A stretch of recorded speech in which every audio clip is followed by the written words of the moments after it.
लोग मेरे इस चैनल पर नए हैं या फिर मेरा ये वीडियो पहली बार देख रहे हैं, वो मेरा YouTube channel political Tamasha with doctor Arshi को सब्सक्राइब करके वहाँ पे लगी बेल आइकॉन को ज़रूर दबा दें ताकि आपको हमारे आने वाले हर वीडियो की अपडेट्स मिलती रहे। और दोस्तों, अगर आपको हमारा काम पसंद आता है, हमारे वीडियोस पसंद आते हैं तो www.patreon.com/dr अर्शी खान पर जाकर डोनेट करके आप हमारे काम को सपोर्ट कर सकते हैं। तो चलिए आज के पॉलिटिकल तमाशे के सफ़र को यहीं से शुरू करते हैं।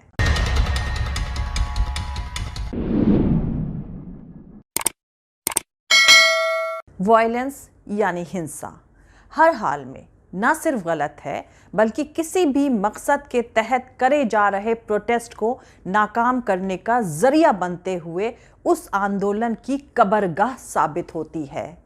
पिछले कुछ सालों से तमाम मुस्लिम स्कॉलर इंटेलेक्चुअल्स कहते आ रहे हैं कि भारत में कम्युनल कैटेगरी चाहता है कि मुसलमान गुस्से में सड़कों पर उतरें और झड़प हो। मुसलमानों को इस साजिश से होशियार रहना होगा क्योंकि मुस्लिम कम्युनिटी की लड़ाई कोई आम लोगों से नहीं है बल्कि मुल्क में नफरत फैला रहे कम्युनल फ्रिंज एलिमेंट से है। दरअसल क्रोनोलॉजी समझने की ज़रूरत है क्योंकि एजुकेशन, हॉस्पिटल्स में बेहतर हेल्थ सर्विसेज और रोज़गार देने में नाकाम रहे सम्राट के नेता पैगंबर इस्लाम मोहम्मद मुस्तफ़ा सल्लल्लाहु अलैहि वसल्लम पर ऑब्जेक्शनेबल कमेंट करेंगे। फिर इस बयान पर बवाल होगा, FIR दर्ज होगी, लेकिन गिरफ्तारी फिर भी नहीं होगी। फिर प्रोटेस्ट होगा और उसमें हुए वायलेंस से नफरती फ्रिंज एलिमेंट्स को अपनी खुराक या अपना मुद्दा मिल जाएगा, जिसका इस्तेमाल गोदी मीडिया के जरिए मुल्क के लोगों को आपस में बांटने के लिए किया जाएगा। तो दोस्तों, पैगंबर मोहम्मद मुस्तफ़ा सल्लल्लाहु अलैहि वसल्लम को लेकर ऑब्जेक्शनेबल टिप्पणी मामले में फ्राइडे को जुमे की नमाज के बाद देश के अलग अलग शहरों में प्रोटेस्ट हुए। कहीं पर नारेबाजी हुई और नुपुर शर्मा और नवीन जिंदल को गिरफ्तार करने की मांग करी गई। दिल्ली से लेकर उत्तर प्रदेश, पश्चिम बंगाल, तेलंगाना, महाराष्ट्र, झारखंड और जम्मू कश्मीर में भी प्रोटेस्ट हुए और कई जगह हिंसा भी हुई। झारखंड की राजधानी रांची में हुई हिंसा में गोली लगने से एक 15 साल के मुदस्सिर आलम और 24 साल के साहिल की मौत हो गई है। 15 साल के मुदस्सिर आलम के सर में गोली लगी है। वो अपने माँ बाप की इकलौती औलाद था। मुदस्सिर के वालिद का कहना है कि गरीबी के चलते वो उसे ठीक से पढ़ा लिखा नहीं पाए। घर चलाने के लिए दोनों बाप बेटे काम करते थे। उसे क्यों गोली मार दी? उसका क्या कसूर था? ये सवाल एक बेबस बाप का है जिसके सामने बेटे की लाश पड़ी है। क्या किसी सेकुलर पार्टी के नेता के पास इसका जवाब है? मुदस्सिर के चाचा मोहम्मद शाहिद अयूबी असदुद्दीन ओवैसी की पार्टी AIMIM के जिला अध्यक्ष हैं। उन्होंने इल्जाम लगाया कि उनके भतीजे को पुलिस ने गोली मारी है।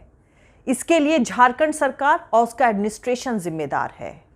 शाहिद अयूबी ने कहा है कि पुलिस के लोग AK-47 और पिस्टल से गोलियां चला रहे थे। उन्हें हवाई फायरिंग करनी चाहिए थी, लेकिन पुलिस ने प्रोटेस्टर्स को निशाने पर लेकर गोलियां चलाई।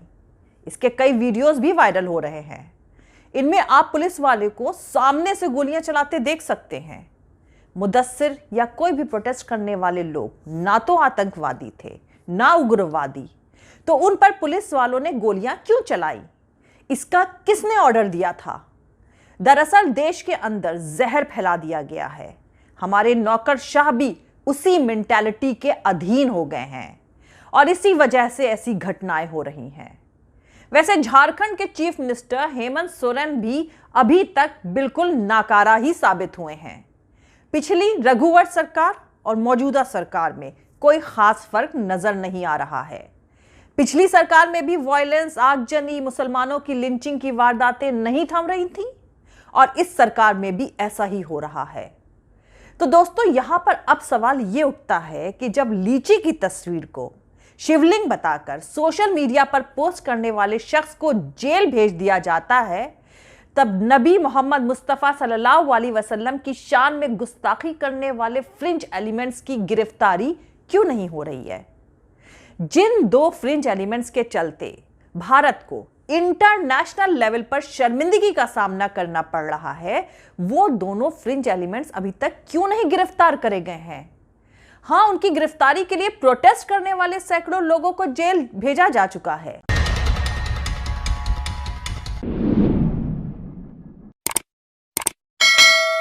एएनआई ने रांची के जिला एडमिनिस्ट्रेशन ऑफिसर्स के हवाले से खबर दी है कि शहर के 12 थानों में धारा 144 लागू है। ऑफिसर्स के मुताबिक सीसीटीवी फुटेजेस और वीडियो की जांच करी जा रही है, जिसके बेस पर कार्रवाई करी जाएगी। रांची में इंटरनेट पर लगी पाबंदी संडे सुबह तक बढ़ा दी गई है। वहीं दूसरी तरफ दिल्ली, उत्तर प्रदेश, पश्चिम बंगाल, तेलंगाना, महाराष्ट्र और जम्मू कश्मीर में भी प्रोटेस्ट हुए। कई शहरों में पथराव, पुलिस और प्रोटेस्टर्स के बीच टकराव, सब कुछ हुआ है। पश्चिम बंगाल के हावड़ा, महाराष्ट्र के नवी मुंबई और सोलापुर, उत्तर प्रदेश के अलग अलग शहरों में लोग सड़कों पर बाहर आ गए। हैदराबाद की मक्का मस्जिद के बाहर भी प्रोटेस्टर्स जुटे, जिसके बाद अमन बनाए रखने के लिए भारी पुलिस फोर्स तैनात करी गई थी। उत्तर प्रदेश के मुरादाबाद में पुलिस ने प्रोटेस्टर्स को हटाने के लिए लाठीचार्ज किया। वहीं प्रयागराज में प्रोटेस्ट के दौरान पत्थरबाजी हुई। यहां रैपिड एक्शन फोर्स ने भीड़ को काबू करने के लिए आंसू गैस के गोले चलाए।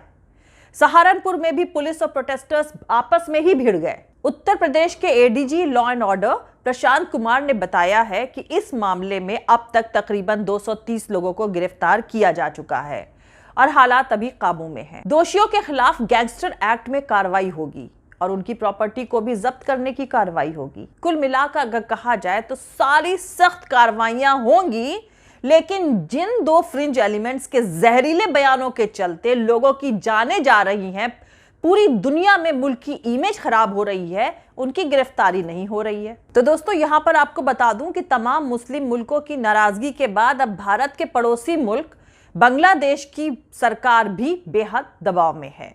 दरअसल पैगंबर मोहम्मद मुस्तफ़ा सल्लल्लाहु अलैहि वसल्लम पर नूपुर शर्मा के ऑब्जेक्शनेबल कमेंट के मामले में फ्राइडे को बांग्लादेश की कैपिटल ढाका समेत मुल्क के कई जिलों में जुमे की नमाज के बाद जबरदस्त प्रोटेस्ट हुआ। बांग्लादेश में अलग अलग जगहों पर सैकड़ों की तादाद में लोगों ने हाथों में पोस्टर लेकर नूपुर शर्मा के खिलाफ नारेबाजी करी और उनकी गिरफ्तारी की मांग करी। इन प्रोटेस्ट के चलते बांग्लादेश की प्रधानमंत्री शेख हसीना के पास एक चुनौती सामने आ गई है, क्योंकि बांग्लादेश में साल 2023 में पीएम पद के लिए आम चुनाव होने वाले हैं।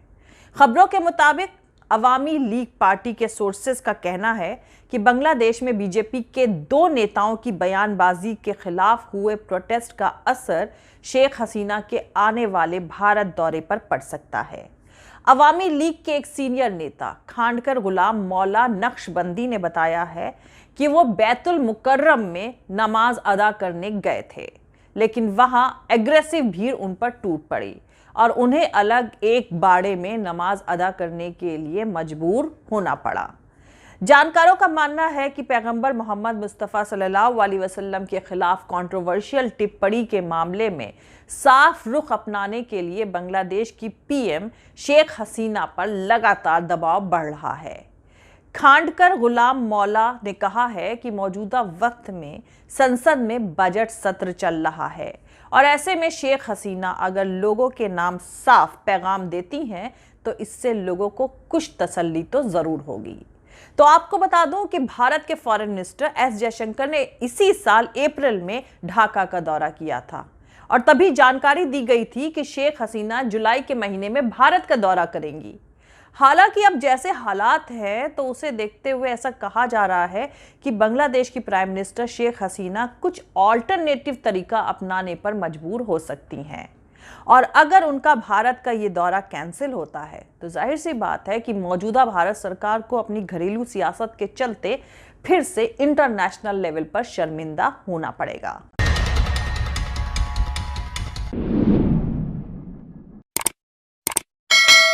मिलते हैं अगले वीडियो में। जय हिंद, सत्यमेव जयते, अल्लाह हाफिज। दोस्तों, हमारा पूरा वीडियो और दूसरा वीडियोस देखने के लिए हमारा YouTube channel political Tamasha with doctor Arshi को सब्सक्राइब करके वहां पे लगी बेल आइकॉन को जरूर दबा दें ताकि आपको हमारे आने वाले हर वीडियो की अपडेट्स मिलती रहे। और दोस्तों, अगर आपको हमारा काम पसंद आता है, हमारे वीडियोस पसंद आते हैं तो www.patreon.com/dr अर्शी खान पर जाकर डोनेट करके आप हमारे काम को सपोर्ट कर सकते हैं। दोस्तों, अगर आपको हमारा वीडियो पसंद आता है तो लाइक और शेयर करना हरगिज़ नहीं भूलें। आप हमें फॉलो भी कर सकते हैं हमारे ट्विटर, इंस्टाग्राम और फेसबुक पेज पर। मेरा ट्विटर हैंडल है @arshi_aziz Khan। थैंक यू, मिलते हैं अगले वीडियो में।